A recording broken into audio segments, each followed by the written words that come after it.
Dios es bueno. Un aplauso a Jesucristo, hermanos.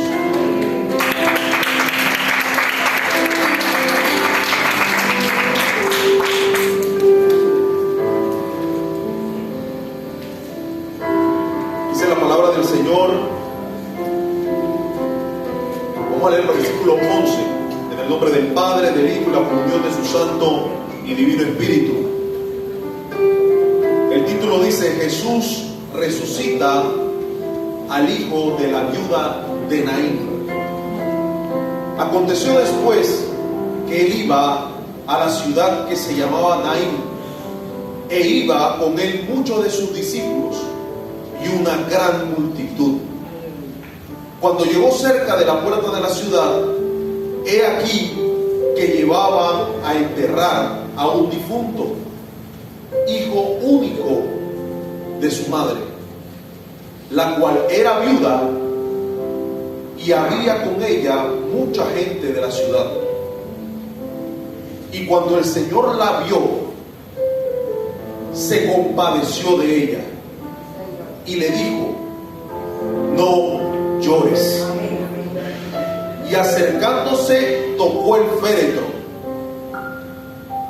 y los que lo llevaban se detuvieron, y dijo: joven, a ti te digo, levántate. Entonces se incorporó el que había muerto y comenzó a hablar, y lo dio a su madre. Y todos tuvieron miedo y glorificaban a Dios, diciendo: un gran profeta se ha levantado entre nosotros. Y Dios ha visitado a su pueblo, y se extendió la fama de él por toda Judea y por toda la región de alrededor. Señor Jesús, Padre Celestial, en esta hora, Dios, nos presentamos, Señor, delante de ti, humildemente, Señor, entendiendo, Padre, que no merecemos nada, Dios, que si estamos aquí, Señor, es por tu infinita misericordia y amor hacia nosotros. Padre, en esta hora, Señor, yo te pido, Dios, que seas tú hablando a tu pueblo, Señor. Tú has traído una palabra de bendición para tu iglesia el día de hoy, Señor. Tú has traído una palabra, Señor, en la cual tú nos hablas que lo que está muerto, lo que estuvo muerto, resucita en tu nombre, por medio de tu palabra, Dios. En el nombre poderoso de Jesús. Gracias te damos, Señor. Amén y amén. Gloria al Señor.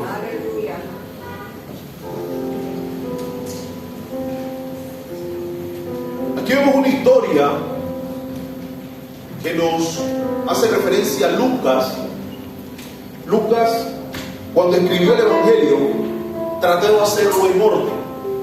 Dice: muchos han intentado en hacerlo. Cuando él le manda esta carta a Teófilo, le dice: muchos han intentado, yo he tratado de hacerlo de la manera ordenada. Y cuando uno lee el Evangelio según San Lucas, es tremendo porque está en orden, está bien ordenadito, en base a los sucesos que ocurrieron cronológicamente. En el capítulo anterior, en el verso 43, vemos que Jesús le está hablando a sus discípulos, le dice: por sus frutos los conoceréis, cuando hablaba acerca del que realmente le servía a él. En el verso 46, él hace una referencia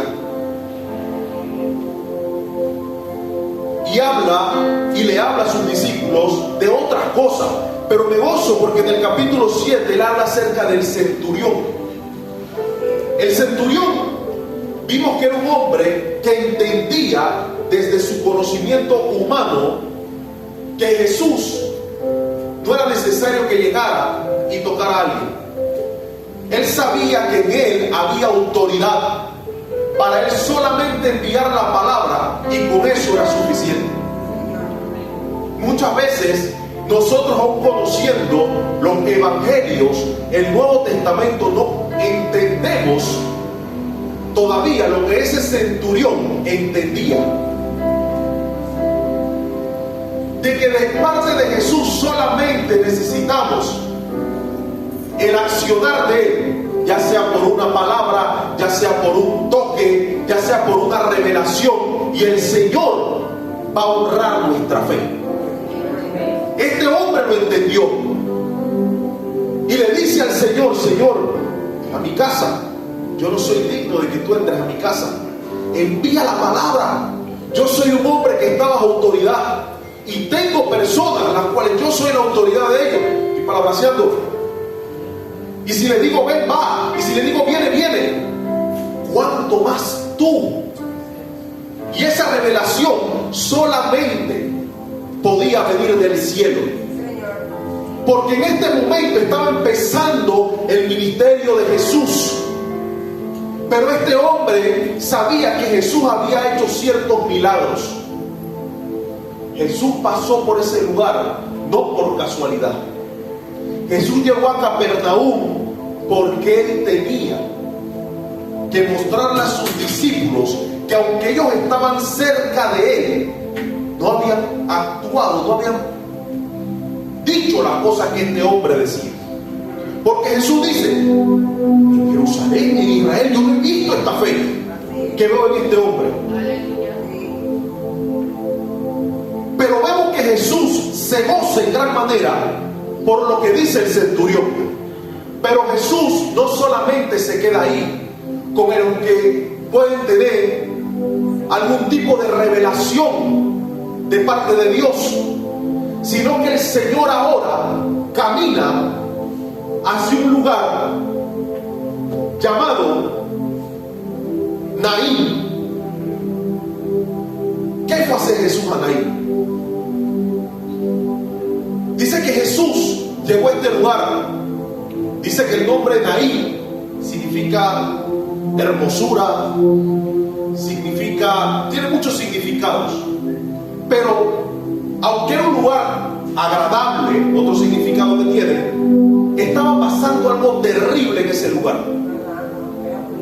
Era un lugar bonito, era un lugar hermoso, porque normalmente el nombre se lo pone por el lugar. Bueno, en ese tiempo, en este tiempo, hermano, hay lugares que tienen un nombre hermoso y tú entras allá y sales si entras en carro, sales sin carro.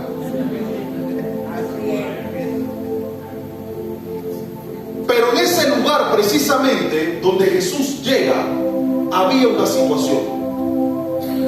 La palabra nos muestra que cuando él iba llegando a esta ciudad de nombre Naín, dice que iba con muchos de sus discípulos y una gran multitud le seguía. Aquí quiero detenerme porque es importante ver que el que está relatando hace una diferencia. Una cosa es ser discípulo del Señor y otra cosa es estar entre la multitud. No necesariamente porque decimos seguir a Jesús somos discípulos. Discípulo es aquel que hace la voluntad del Padre. La mayoría de los que le seguían ¿por qué? Porque querían ver lo que Jesús hacía. Pero la fe no viene por el ver, viene por el oír. Y los hombres, las personas que seguían a Jesús, la gran multitud que le seguía porque quería ver qué era lo que este hombre podía hacer. Había hecho unos milagros ya, estaba comenzando el ministerio, pero se estaba regando la voz de que este hombre era diferente, era un profeta, era alguien que podía sanar a las personas. Y quizás para ellos en ese momento, nosotros quizás en este tiempo no, pero para ellos era algo sobrenatural. Porque recordemos que antes de esto, Juan el Bautista dice: este es el Cordero de Dios, el que quita el pecado del mundo. Entonces Juan es el que lo presenta ante el pueblo. Porque antes de esto habían habido 400 años de silencio. Los milagros no eran tan sencillos, hermanos, como hoy en día. Nosotros a veces oramos y sucede. Y podemos contar milagro tras milagro cada viernes. Pero en ese tiempo había momentos especiales, como el ángel que descendía y tocaba las aguas. Y el paralítico intentaba llegar, pero no llegaba. Y aunque intentaba llegar y sabía que nunca iba a ganar, porque era una carrera que él no podía correr, se quedó 38 años ahí. Y es tremendo la fe de ese hombre, porque yo creo, hermanos, que quizás yo pelearé unos 2 años, 3 años y me canso. Yo digo, pero yo voy a llegar primero, mejor me voy de aquí. Porque hay que ser honesto. Pónganse en el lugar de ese hombre. Se quedó 38 años. Pero el Señor, el Dios que nosotros tenemos, no te ignora. Y Él conoce tu condición. Y Él sabe que tú no puedes llegar, pero Él sigue firme esperando que el Señor haga una obra en tu vida. Y ese hombre se quedó 38 años. Y Jesús lo fue a visitar. Porque eso es algo también. A veces nosotros queremos llegar donde está el Señor. Y a veces el Señor no lo permite. Y el Señor dice, vas a esperar el tiempo en el que yo te visite. En este tiempo, esta viuda, la Biblia nos hace referencia de que era su único hijo. Y era una viuda, una mujer quizás anciana. Quizás este hijo representa su esperanza, su sustento. Este hijo era el que quizás la alimentaba, quizás le ayudaba en las cosas que ella necesitaba en su casa. Su esposo ya había muerto, era viuda. Y uno dirá, esta mujer, ahora que ha muerto su hijo, no tiene esperanza. Y no la tenía. Y quizás esta mujer había escuchado de un tal Jesús. Pero Jesús es un profeta. Él puede sanar. Él puede darnos una palabra que restaure nuestra vida. Pero ella lo que no sabía era que este Jesús que venía a su encuentro tenía la capacidad de dar vida. Eso nunca había acontecido anteriormente. Sabemos que Jesús levantó a 3 personas que fallecieron: Lázaro, a este joven y a la hija de Jairo. A 3, pero en ese momento no habían acontecido, así que era algo impensable. Quizás cuando esta mujer ve la multitud que viene, esta mujer dijo, si hubieras llegado unos días antes, lo hubieras podido sanar. Ya no hay esperanza. Ya lo llevo rumbo, encerrado hacia el destino final que tiene, que es enterrarlo, y junto con él mi esperanza, mi sueño, mis deseos, mis anhelos, todo lo que había dentro de mí lo había depositado en él. Y ahora resulta que ha muerto. Y hay veces, hermanos, que nosotros hemos depositado nuestros sueños, nuestros deseos, nuestros anhelos en cosas de este mundo. Y nos ha tocado ver cómo cada uno de esos sueños desaparece. Cada uno de esos sueños se van. En lo que habíamos puesto nuestra esperanza se acabó. Quizás usted tiene un hijo que no está aquí y ha clamado por él. Y ese muchacho está fuera de aquí. Y usted dice que hice mal. ¿Por qué? Si yo le he servido al Señor, si yo he tratado de agradarle a Él, pero lo único que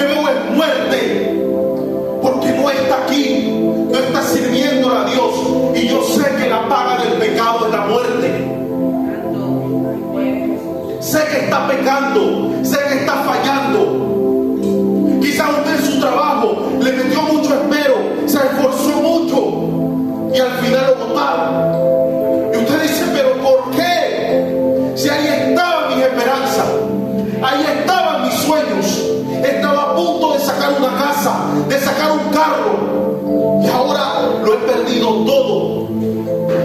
Quizás una enfermedad vino de repente a su vida y usted dice, pero ¿por qué? Si ahora cuando más me afianzaba en el Señor ha venido esta prueba tan difícil. ¿Por qué, Señor, tú no me miras y me ayudas? Porque en nuestra humanidad muchas veces queremos que las cosas sucedan en nuestro tiempo. Dice que había un hombre ciego de nacimiento y le preguntan a Jesús quién pecó, él o sus padres. Porque a veces pensamos así. Nuestra hermana hablaba ahorita y decía, muchas veces la gente ve, te mira a ti y cuestiona y critica. Y la hermana fue buena porque dijo, es uno, pero a veces pasa. Sí pasa, hermano. Yo lo he hecho. Yo no sé si este mal aquí, pero la verdad es esa. Yo he criticado mucho y después le pedí perdón a Dios cuando entendí que no era mi labor, que no soy quien para cuestionar a nadie, porque al final yo era peor y Dios me levantó de esa condición. Muchas veces dejamos que el enfoque que pongan en nosotros nos mantenga cautivos. Esta mujer no solamente era viuda, sino que ahora había perdido a su hijo.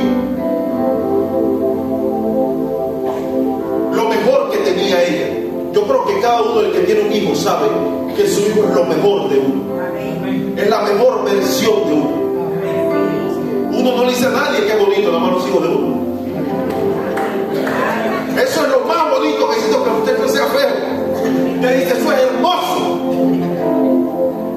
¿Por qué? Porque es tu hijo, porque lo miras con amor, porque depositas en ellos lo que tú nunca llegaste a hacer. Y esta mujer decía, es mi hijo el que voy a enterrar, hermanos. La vida nos enseña que nosotros debemos enterrar a nuestros padres, pero no a nuestros hijos. Esta mujer había enterrado a su esposo, sí, pero no estaba preparada para enterrar a su hijo.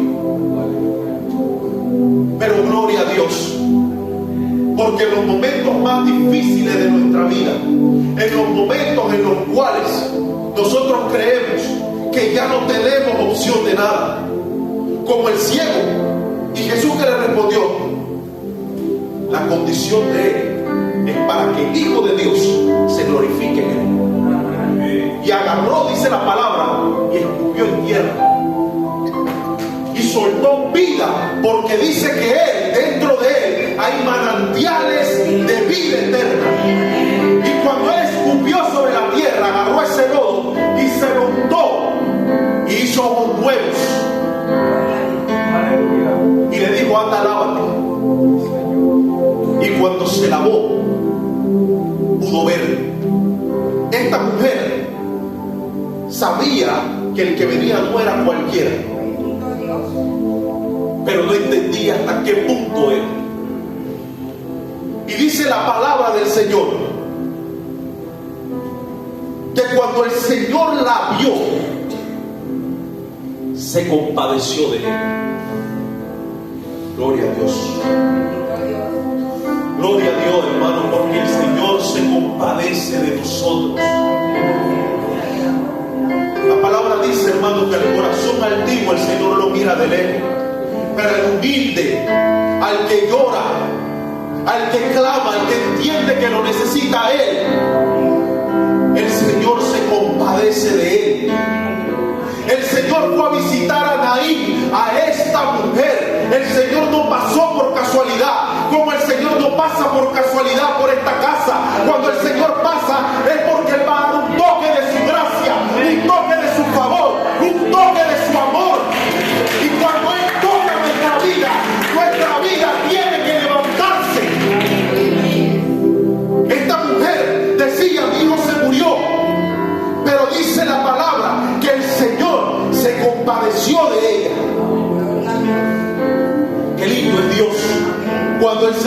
compadece de nosotros. Cuando Él nos mira y dice, ok, yo entiendo que estás pasando por esta circunstancia, pero yo quiero que tú sepas que mis ojos están puestos sobre ti, que si tus sueños se murieron, si tus sueños se acabaron, si tus sueños se destruyeron, hoy vengo a decirte que vengo a resucitarlos. Porque hay sueños, hermanos, que el único que los puede restaurar es Dios. A veces peleamos con nuestra propia fuerza y queremos hacer las cosas a nuestra manera, pero el Señor muchas veces dice, voy a esperar que muera eso que tanto anhelas, eso que tanto deseas, para que pongas tu mirada en mí, y entonces yo haré una obra en eso que murió dentro de ti. Esta mujer, yo me imagino que estaba destruida y clamando, llorando al Señor, pero el Señor no estaba lejos de ella. El Señor iba a su encuentro. Qué bueno es Dios, porque Él sale a nuestro encuentro. Y dice que el Señor la vio y se compadeció de ella y le dijo, no llores. Gracias, Señor. Aleluya. No llores. Iglesia, no llores, porque el Señor está contigo. Porque aunque tu aflicción te haga llorar, cuando el Señor nos visita, las cosas tienen que cambiar.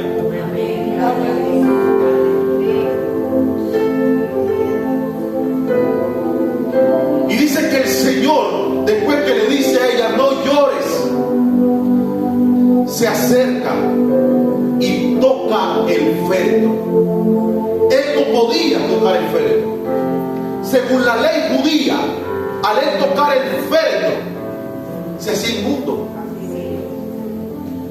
Pero Jesús estaba demostrando de que Él estaba por encima de eso. Que a eso a Él no lo afectaba y generaba inmundicia.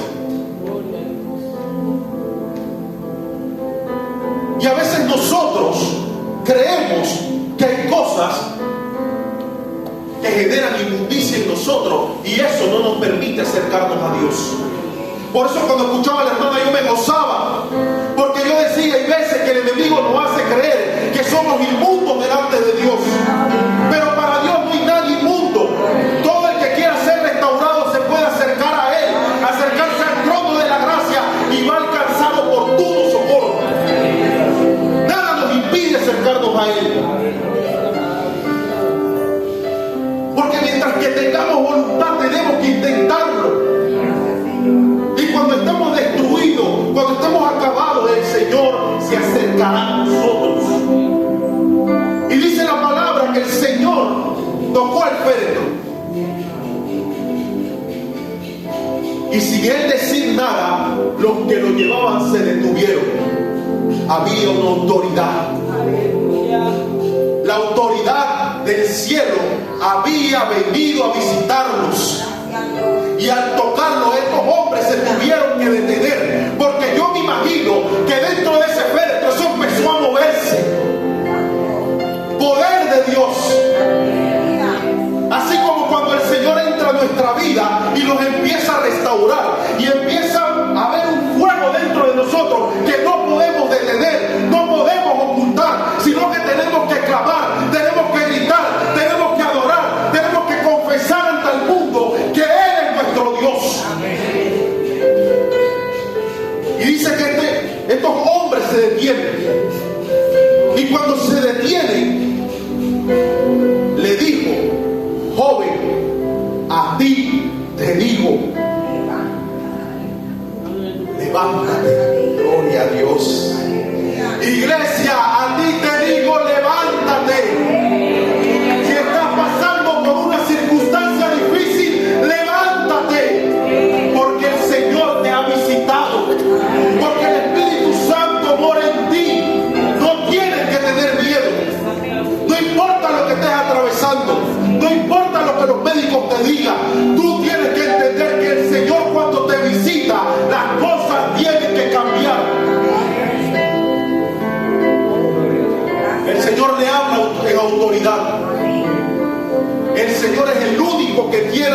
reinará sobre la muerte.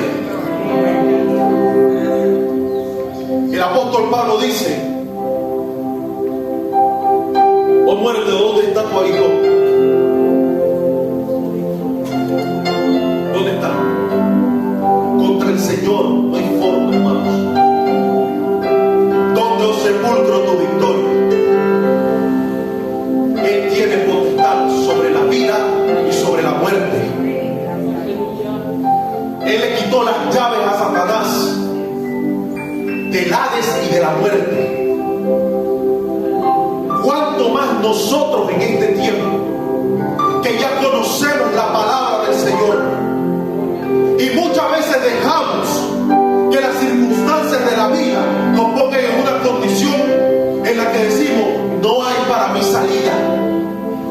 Si el Señor dice en su palabra, como decía el apóstol Pablo, el vivir es Cristo y el morir es ganancia, no importa si vivo o muero, yo sé que soy del Señor. Y a veces tenemos temor, a veces dejamos que la circunstancia sea mayor que el Dios que tenemos. Y esta mujer, sin entender nada de lo que está pasando, escucha que este hombre llega, toca el féretro y le dice: joven, a ti te digo, levántate. En ese momento esa mujer estaba viendo lo más importante de su vida, levantarse.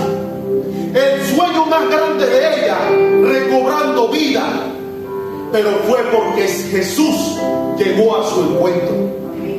Nuestra vida estaba destruida antes de conocerlo. Yo solo imagino a mi madre llorando una y otra vez porque Ezequiel anda en cualquier cosa menos en servirle al Señor.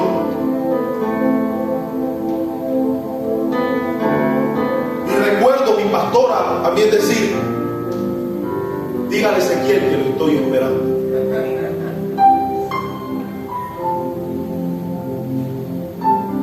Yo estaba muerto y no lo sabía.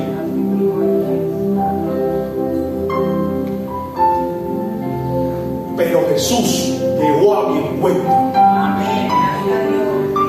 y me levantó e hizo de mí un hombre nuevo. ¿Cómo no glorificarle? ¿Cómo no servirle? Y yo sé que muchas madres aquí están clamando al Señor por sus hijos, por sus nietos, por un familiar, muchos por un trabajo. Hermanos, solamente es necesario acercarnos a Dios y el Señor va a restaurar nuestra vida. El Señor va a cambiar todas las cosas y lo que había muerto va a revivir. Dice que cuando este joven se levanta, dice que se incorporó. Él estaba acostado, quizás doblado. Yo no sé por qué circunstancia murió él, pero dice la palabra que se incorporó. Su cuerpo, sus músculos, todo empezó a funcionar de manera correcta.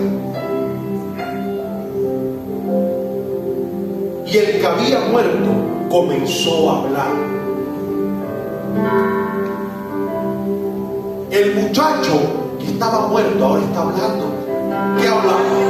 Yo no sé qué hablaba, pero yo imagino que él decía: hey, pero si yo estaba muerto y ahora estoy vivo.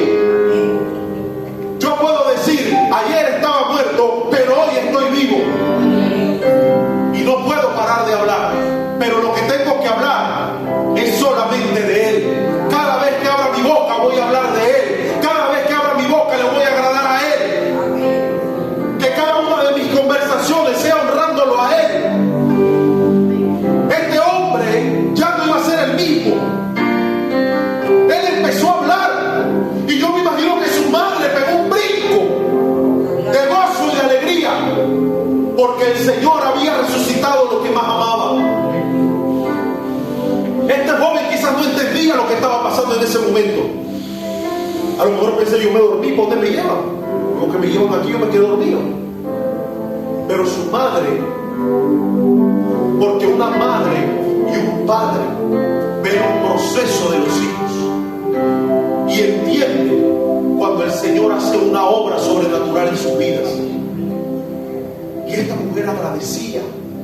¿Por qué? Porque, hermanos, ella había perdido todo con la muerte de este joven, pero el Señor se lo había devuelto.